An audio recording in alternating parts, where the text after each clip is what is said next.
আছে তো এটা প্রায় এটা হলো কোনা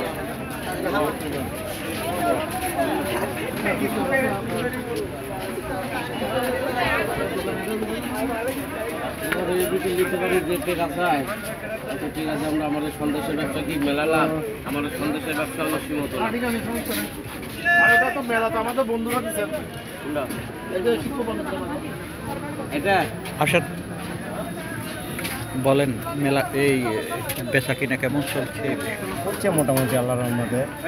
মানে আজকে আমি দোকান দিই ক্যাকড়া ফ্রাই কেউ যদি আসে খায় এখানে মেলা কক্সবাজার শিল্প বাণিজ্য মেলার মেন গেটের হাতের ডাইন সাইডে ঢুকলে চিংড়ি ফ্রাইয়ের দোকান আমাদের কেউ যদি আসে এখান থেকে খেয়ে যেতে পারবে চিংড়ি ফ্রাই ক্যাকড়া ফ্রাই ইলিশ মাছ ফ্রাই সেন্টু সিরিজ সেন্টু ক্যাকড়া বোনা আসলে খেয়ে যাবে খাবারগুলো আমার কি আছে বলো চিকেন ফ্রাই চিকেন সেন্টোস ক্যাকড়া ফ্রাই চিংড়ি ফ্রাই ইলিশ মাছ ফ্রাই রূপচান্দা মাছ ফ্রাই এই নারকেলা মাছ ফ্রাই ক্যাকড়া বুনা ডিম সেন্টোস এখানে আসলে পাবেন ক্যামেরা